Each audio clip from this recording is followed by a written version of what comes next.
সকলকে আজকে সানডের অনেক অনেক ভালোবাসা জানিয়ে আমি আজকে একটা ব্লগ চালু করছি। তো চলো আমি আজকে সানডে স্পেশাল কি রান্না করব সেটা তোমাদের সাথে শেয়ার করতে চলেছি। চলো দেখো, এই যে আমি সবজি কাটছি। আমরা তো এটাকে লাউ বলি, কিন্তু এখানকার ভাষায় এটাকে কি বলে বলতে পারবো না, হবে হয়তো টান্ডা মান্ডা কিছু একটা বলে, তো জানি না অত, মানে অত আমার মনে হয় এখানকার ভাষাগুলো। তো এটা করব, আর একটা তোমার চিংড়ি মাছের একটা কোনো মালাইকারি করে নেবো, ব্যাস হয়ে যাবে। কারণ আমাদের ঘরে খাওয়ার এখন কেউ নেই, তোমাদের দাদা ভাই আর আমি, সেই জন্য বেশি কিছু করবো না। তো চলো, সবজি তো কাটা প্রায় হয়ে গেছে, মশলাগুলো করে নিই। দেখতে পাচ্ছ এখানে আমি ভাত বসিয়ে দিয়েছি, আর প্রায় সবজি কাটা আমার কমপ্লিট। তো আজকে দেখো তোমাদের দাদা ভাই কি এনেছে। এই যে এনেছে হচ্ছে গলদা চিংড়ি, আর এখানকার ভাষায় কি বলে, ঝিঙ্গা মাছলি, এখানকার ভাষায় বলে ঝিঙ্গা মাছলি। তো যাই হোক, আজকে আমি এটা রান্না করব আর একটা সবজি করব। তো চলো বন্ধুরা, এটা কিভাবে রান্না করছি তোমাদের সাথে সবকিছু আজকে শেয়ার করব। চলো, আমি চিংড়ি মাছটা রান্না করব। তো রান্নাটা কিভাবে করছি তোমরা দেখতে থাকো। এই চিংড়ি মাছের জন্য আলু কেটে নিয়েছি, আলুগুলো ফ্রাই করে নেব।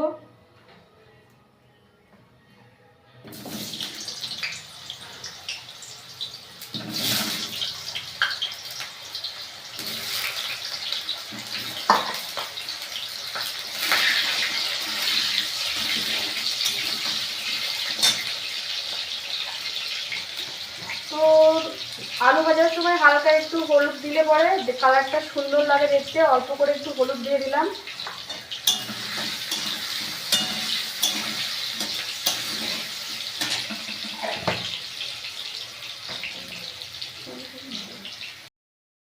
তো আমার আলু ভাজাগুলো হয়ে গেছে,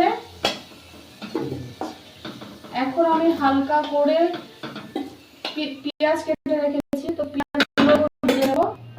হিটটা অল্প কমিয়ে দেবো, কারণ যেহেতু পেঁয়াজ ভেজে আমাকে ধুয়ে নিতে হবে, আবার হালকা করে দিতে হবে।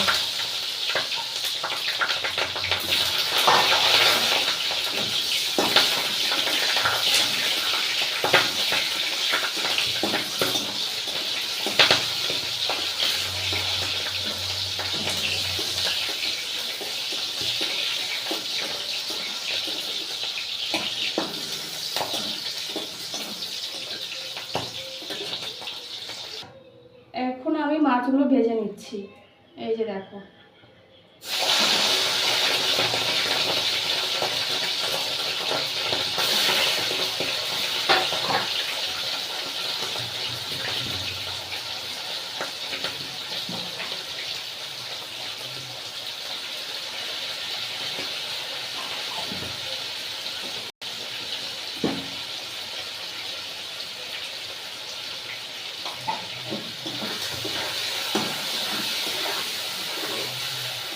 একদম হালকা করে ভেজে নেবো, কারণ বেশি ভাজা যাবে না মাছগুলোকে, বেশি ভাজলে ভালো লাগবে না।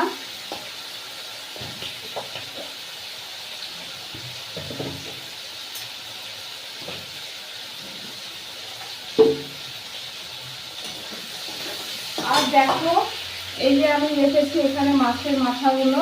তো মাছের মাথাগুলোকে রাতের বেলায় কিছু বানাবো, তো সেটাও তোমাদের সাথে শেয়ার করবো, দেখতে থাকবে, তাহলে বুঝতে পারবে যে মাছের মাথাগুলোকে কি করবো। তো আমার মাছ ভাজা প্রায় হয়ে এসেছে।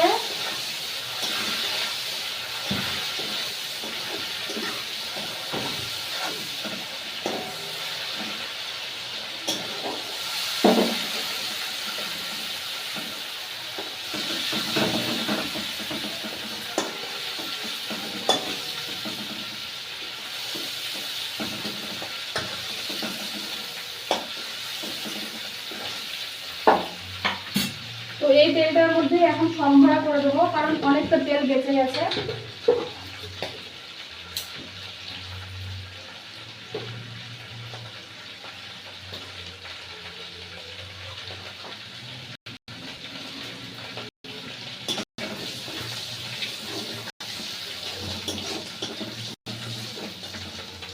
এই যে দেখো, আমি মশলা করে রেখেছি মিক্সচারে।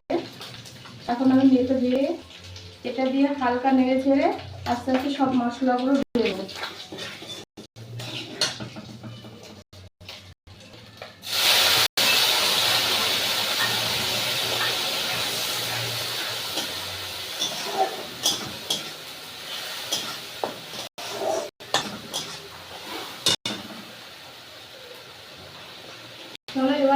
সব কিছু দিয়ে দিই। এই যে দেখো, এটা লঙ্কার গুঁড়ো,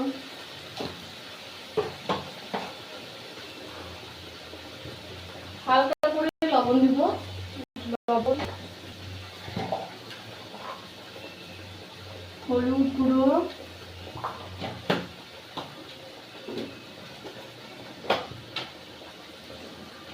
এখানে ধনে গুঁড়ো আছে,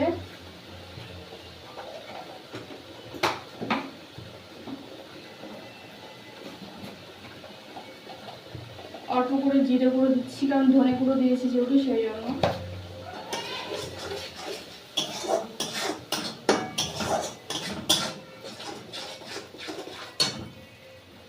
আর আজকে যেহেতু রবিবার, ঘরে মানে সব কিছু শেষ হয়ে গেছে, আর আজকে ছুটির দিন, তো বিকেলে যাব বাজারে, সেই কারণে ঘরে যেটুক মানে যা যা ছিল সেইটা দিয়ে আমি রান্না করছি।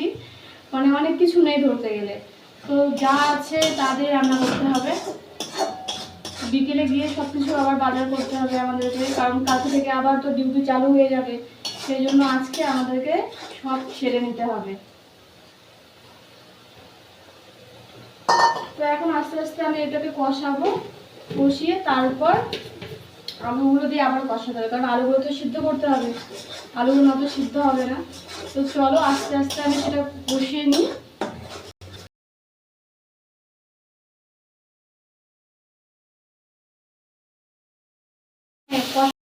একটা তেল বেরিয়ে আছে, সেটাও তো বেরিয়ে গেছে, সেই জন্য এটা হয়েছে আমার। এখন আমি জল দিয়ে, অল্প একটু জল দিয়ে এটাকে আমার করে দেবো।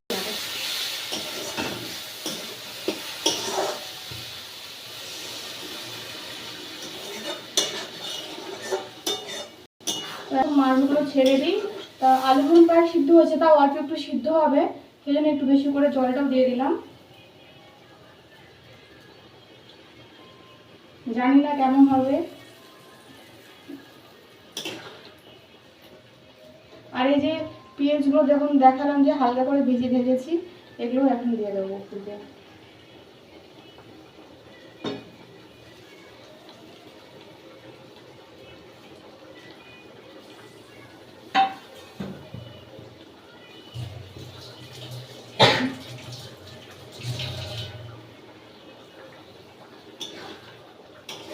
তো এটা ফুটতে থাকুক, ততক্ষণে আমি আমার আরো কাজ আছে সেই কাজগুলো সেরে নিই। মানে এত সুন্দর কালার এসেছে, দেখে মনে হচ্ছে মাংস।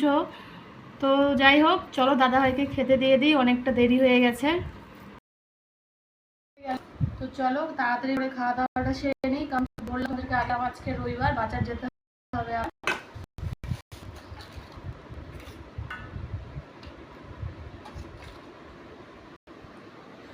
আর এই যে আজকে দেখো চিংড়ি, তো জানি না কেমন হবে, তোমাদের দাদাভাই এখন টেস্ট করবে, তাহলে বুঝতে পারবো কেমন হয়েছে। চলো। তো দেখো তোমাদের দাদাভাইকে খেতে দিয়েছি, তো এখন ও খাওয়া দাওয়া খাবে, তারপর আমি খাবো। ও টেস্ট করুক কেমন হয়েছে, টেস্ট করলে বুঝতে পারবো হ্যাঁ ভালো লাগছে খেতে। আর আজকে আমার ঘরগুলো দেখতে পাচ্ছ এলোমেলো, কারণ সব কাঁচা ধোয়া হয়ে গেছে। তো এখন একটু ঘুমাবো, তারপর সব গুছিয়ে নেব। কেমন হয়েছে?